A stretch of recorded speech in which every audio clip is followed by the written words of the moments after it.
आइए जो है नेक्स्ट क्वेश्चन ले लीजिए। देखिएगा क्वेश्चन क्या है।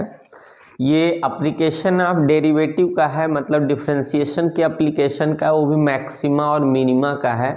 तो आप ध्यान से देखिए, क्वेश्चन रीड करिए और उसके बाद तब देखते हैं किस तरीके से क्वेश्चन को सॉल्व किया सकता है। क्या दिया है, prove that the surface area of solid cuboid of square base and given volume is minimum it is cube.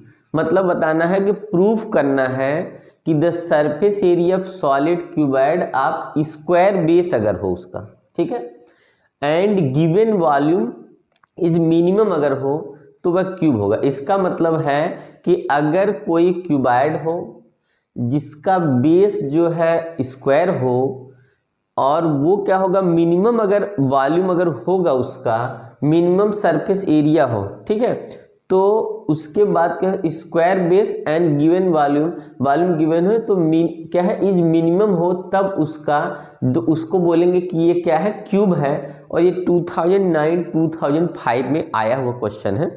तो देखिएगा ध्यान से, बेस कैसा, स्क्वायर बेस होगा और उसके बाद जो है क्यूबॉइड है। तो सबसे पहले देखिएगा क्या है, अगर हम लोग सॉल्व करते हैं तो सबसे पहले फिगर तो ड्रा करने में दिक्कत होगी, तो हम लोग मान लेते हैं कि बेस की जो साइड है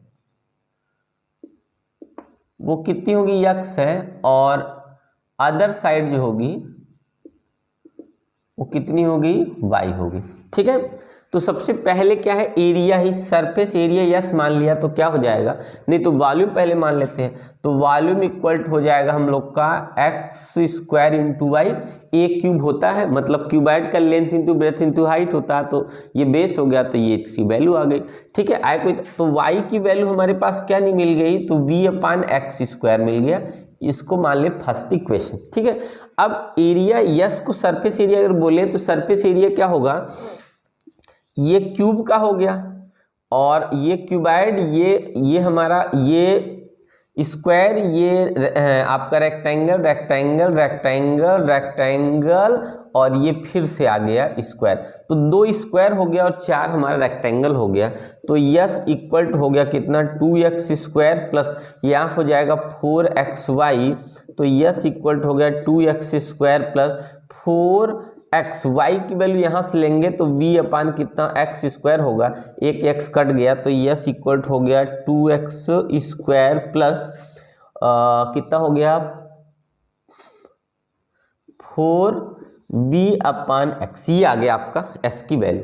और इसके बाद यहाँ क्या कर दीजिए, ds/dx कर दी, इसको डिफ्रेंशिएट कर दी इसी लगे। जब डिफ्रेंशिएट करेंगे तो आ जाएगा 4x और प्लस कितना हो गया, यहाँ पे प्लस की जगह यहाँ आ जाएगा माइनस, ठीक है ना।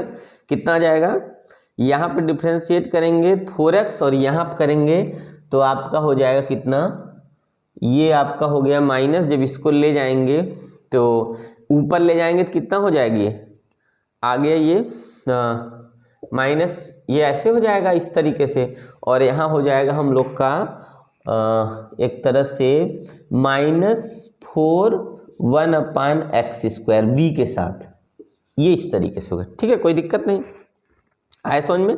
तो ये वैल्यू आपकी मिल गई।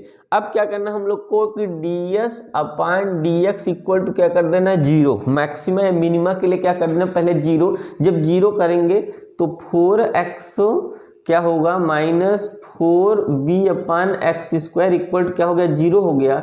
तो हम लोग के पास क्या मिलेगा, इक्वल टू जीरो हो गया ना, तो ये हमारा 4 से 4 कट जाएगा और हो जाएगा 4v/x square equal to 4x, यही ना, 4 से 4 कैंसिल होगा तो v equal to x cube मिल गया। तो ये वैल्यू हमको मिल गई, मान लिया सेकंड वैल्यू मिल गई। अब ये वैल्यू हम लोग क्या करते हैं, इसको ले आके रख देते हैं यहाँ पे, तो y की जो वैल्यू मिल जाएगी कितनी होगी, x³ x स्क्वायर। तो y की वैल्यू मिल गई x। यहाँ तक तो हम लोग पा गए x मिला के, तो इसका मतलब x y की इक्वल है। और ये क्या है, हमारा क्या हो गया, क्यूबॉइड जो है क्यूब होगा मिनिमम एरिया के लिए। अब चलिए मिनिमम एरिया खोज लेते हैं। हम लोग क्या करते हैं, d2s/dx2 कर लेते हैं, डबल डिफ्रेंशिएशन कर लेते हैं। और जब करेंगे डबल डिफ्रेंशिएशन किसका, इसका कर देंगे,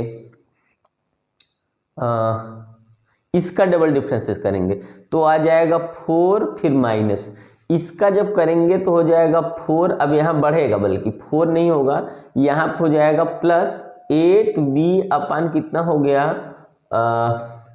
एक्स क्यूब। तो आपने देखा कि यहाँ प्लस हो गया तो ये ग्रेटर देन 0 हो गया, तो ये हो गया